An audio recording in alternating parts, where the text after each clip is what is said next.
বরবটিগুলোকে ছোট ছোট টুকরো করে কেটে নিয়ে মেখে রাখা আটা বরবটির উপর লাগিয়ে রোল করে নিলেই তৈরি হয়ে যাবে বরবটি পাস্তা।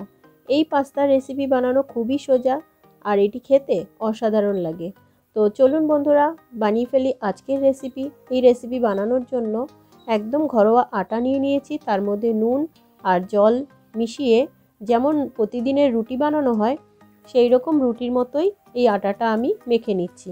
এরপর আটা মাখা আমি একটি ঢাকনার সাহায্যে ঢেকে রেখে দিলাম।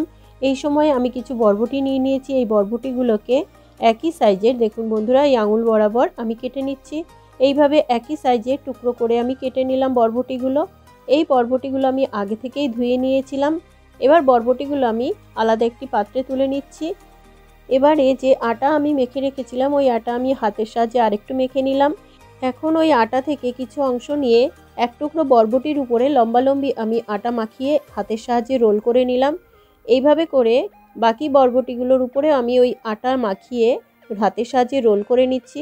দেখুন বন্ধুরা এটি বানানো কিন্তু একদম সোজা, যে কেউ এটি বানিয়ে নিতে পারবে। ঘরে যখন কোনো পাস্তা থাকবে না বা একটু ইউনিক কিছু করতে চাইলে এইভাবে করে কিন্তু আপনারা এই পাস্তা রেসিপিটি বানাতে পারেন।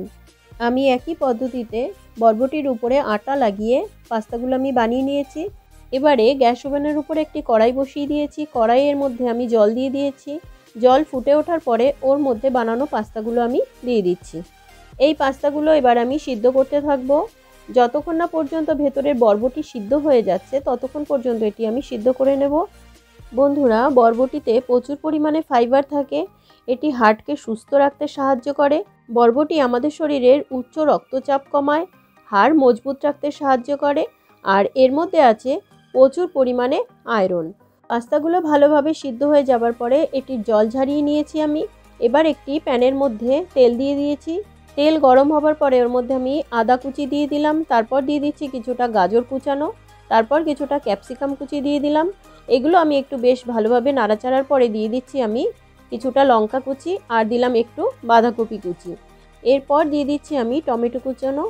সবজি আপনাদের পছন্দ অনুযায়ী এখানে আপনারা ব্যবহার করতে পারবেন। এরপর সামান্য হলুদ গুঁড়ো দিলাম আর দিলাম পরিমাণ মতো লবণ। লবণ দিয়ে এটি আমি খুব ভালোভাবে ভাজতে থাকবো। এটি যখন একদম সুসিদ্ধ হয়ে যাবে, দেখুন বন্ধুরা এটি একদম সিদ্ধ হয়ে গেছে। এখন দিয়ে দেব সিদ্ধ করে রাখা পাস্তাগুলো। পাস্তাগুলো আমি সমস্ত সবজির মধ্যে খুব ভালোভাবে মিশিয়ে নিচ্ছি। পাস্তাগুলো খুব ভালোভাবে ভেজে নেবার পরে এর উপর থেকে দিয়ে দিচ্ছি আমি গোলমরিচের গুঁড়ো। এবার এটি পরিবেশনের জন্য একদম তৈরি হয়ে গেছে। আমি আলাদা একটি প্লেটে এটি নামিয়ে নিচ্ছি। দেখুন বন্ধুরা এটি দেখতে কত সুন্দর লাগছে আর এটির উপকারিতারও কিন্তু শেষ নেই। একদম ঘরোয়া পদ্ধতিতে বানানো এই পাস্তা আরও সুন্দরভাবে পরিবেশনের জন্য উপর থেকে আমি একটু শসা কুচি দিয়ে দিলাম আর কিছুটা ধনেপাতা কুচি দেবার পরে ভেজে রাখা কিছুটা বাদাম দিয়ে দিলাম আর দিয়ে দিলাম টমেটো সস। দেখুন একদম তৈরি হয়ে গেছে আজকের এই রেসিপি বরবটি পাস্তা। এই রেসিপি আপনাদের কেমন লাগলো? যদি ভালো লাগে লাইক শেয়ার করবেন আর বিথিকার রান্নাঘর এই চ্যানেলটি সাবস্ক্রাইব করে পাশে থাকার অনুরোধ রইল।